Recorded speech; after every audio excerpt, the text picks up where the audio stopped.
I'm really starting to wonder, is the issue that you're not speaking to your children about the birds and the bees?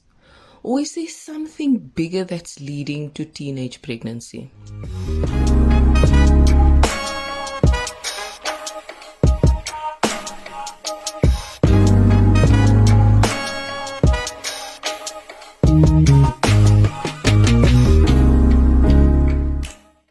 Teenage pregnancy on Moja Love. Season 2 has aired, episode 1.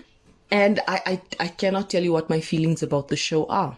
I cannot pinpoint my feelings. I was slightly underwhelmed for various reasons. I think number one that came to my mind was just, oh, here we go. This is the local version of Teen Mom / 16 and Pregnant, that American franchise. And now we're kind of bringing it to our South African kids, thinking we're going to be glamorizing this teenage pregnancy thing. And that's just not how we roll. Like, a lot of the times when I watch reality TV, and I'm just like, so many things are just not made for us South Africans. For our values, for the way we operate, for our cultures. We're a bit of a different breed, you know what I mean? Like, we're not always about that sensationalization and glamorizing a pregnant belly and glamorizing things that are wrong. My second thought was kind of like, okay, interesting. So your reward as a pregnant teenager is to be incentivized by a television channel who needs content. Do you know what I mean? Like, and I know, like, oftentimes people's excuse is that, well, these things are happening anyway, so we might as well just film them and air them. And it's like, wrong answer, wrong answer, because you know the type of influence you have on people. Try and change the narrative. I'm not saying hide that teenage pregnancy exists. I get that it's out there, but incentivizing teenagers for falling pregnant as well as their partners is not the one. Is absolutely not the one, because it's glamorous and, well, I get paid and I get to be on TV anyway, and I become popular for falling pregnant, and I get more opportunities for falling pregnant. Not that you're not supposed to be getting opportunities or you should be excluded. That's not at all what I'm saying. But when you look at the American franchise 16 and Pregnant and Teen Mom, you kind of see where this is headed. They come onto the show, they share their struggles, but really they're just getting incentivized for being pregnant at a young age. It's entertaining. The views constantly go up because there'll forever be shock value around a young girl, sadly, falling pregnant at a really young and vulnerable age. And she gets money, like I said, she gets incentivized, and the family gets incentivized, and they gain popularity, and they go on to just have more kids, and they just become more popular, and more people see the show and they think, oh shucks, I'm sorted, just have a baby and at least I've got a show to cover me. I'm sorted for life. And this is no attack on the young mummies, no attack whatsoever, because I know we're just in a place where you can't say anything about women in South Africa without, people sometimes just jumping down your throat. And it's like, sometimes we need to be logical, and sometimes we need to also speak the truth. We need to speak the truth. And I would have actually also liked, I think, from the show, instead of just like the usual seeing the young girl pregnant, but I would really want to see the story of the young boy, because again, you're telling us that this teenage pregnancy issue is only a woman issue. Literally, by just following her story that closely, or her life that closely, as someone who's pregnant, you're telling me that teenage pregnancy has everything to do with the woman or the girl and not so much with the guy. So I would have really liked to see the perspective. I know, we're just one episode in, I know, but I can already kind of see where this is going, because intros tell us that this is about the girls, this is about how they fell pregnant, and the men just happen to be, they just happen to be supporting roles or characters, in this reality show.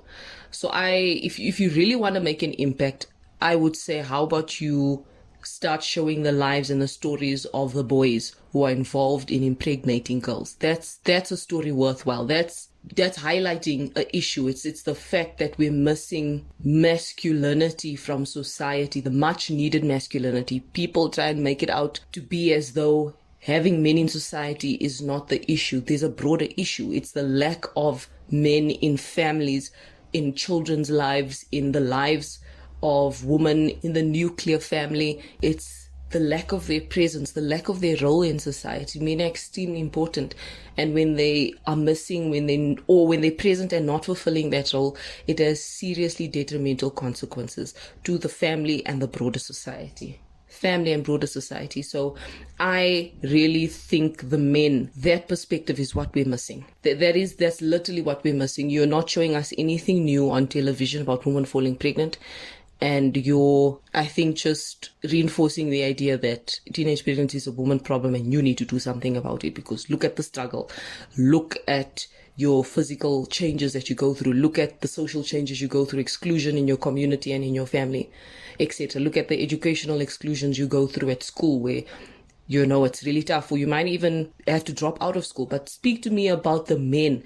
What is happening in the minds of men who are impregnating girls? What is their perspective? Why are they running away? What sort of families do these boys come from? What are the families, the paternal families, saying about the boys' lack of involvement? Man, I was also kind of wondering whether the lack of the birds and the bees talk was the issue, or kind of had something to do with girls falling pregnant at a young age.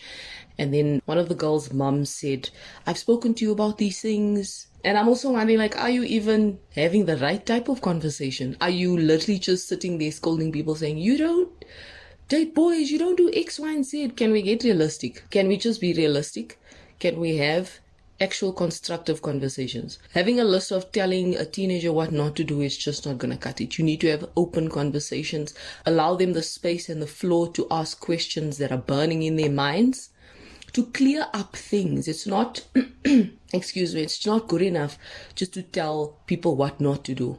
Can we have some open dialogue that explores this topic of dating, relationships, etc.? Can we have that? And also, can you share some experiences about, I think, your life? Parents really undermine what it can do when you tell me a little bit about your experiences, instead of you just acting like you've never been through these things. It's not relatable for young girls and young boys. Can we have that open dialogue from the onset? Another thing is, I realize, as much as you can have the dialogue, do they have examples?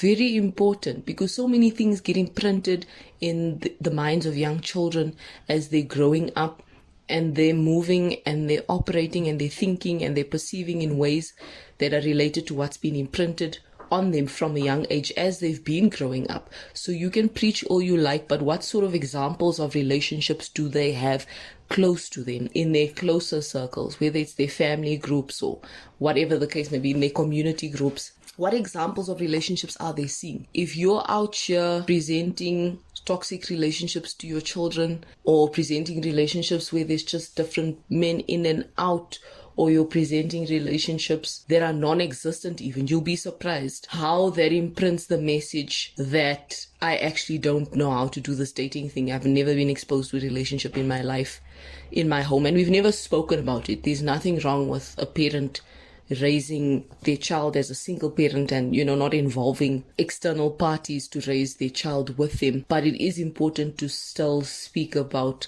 relationships openly. The floor needs to be theirs. They need to understand, I would think, or they would need the chance to ask things that are confusing. And you also want to clear up myths in the street. Because if you're not teaching them at home, best believe the streets are teaching them about the birds and the bees, and the incorrect birds and the bees. Something else I also picked up was circumstances. A lot of circumstances lead to girls and boys falling pregnant when things are not the best at home. And I'm talking not just financially, but in some homes, there's a culture of, there's a lack of presence from the mum or the dad because they're working so much. So there's barely any supervision. There may be barely any rules.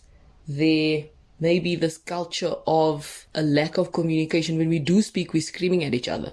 And if we do communicate, it's on a very superficial level. It's got nothing to do with the depths of who we are in the household. It's got to do with, did you do your chores? Did you do your homework?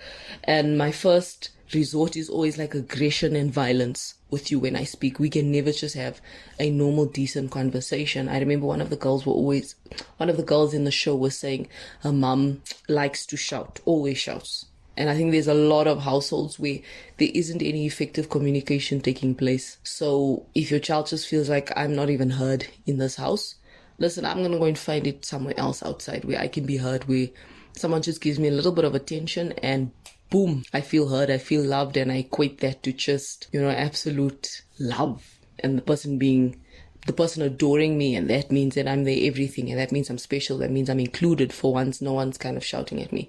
Speak to your children openly. It's not easy. I can imagine. It's easy for me to kind of just blab here because I don't have any children. But you need to adjust to the times. People are raising a whole different breed of people. It's no longer where your word is their absolute truth anymore. Children are curious. They question now. They're not afraid to question. That's the thing. Your kids are not afraid to question. And you don't have to have all the answers as a parent. I think you often feel pressured to have to know the right thing to say. It's okay to say, I do not know. I will find out for you. I'll make it my duty and my responsibility to find out information.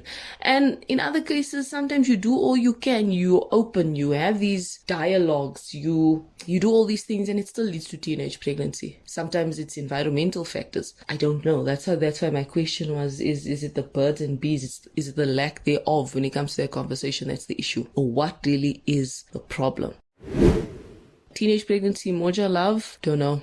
I don't know. I'll be honest, I really don't know. I was just kind of like, I just don't want to be seeing any young girls in school uniform and, not knowing anything about themselves or their lives, and they're out here needing to raise kids. It's it's not fair. My heart broke for these girls. And it's not like they needed to be on the extreme end of the spectrum to be in the situation. Anybody could be in the situation. Anybody. Whether you come from a broken home or not, whether there was constructive communication in your home or not. That's that on that. Thank you for listening.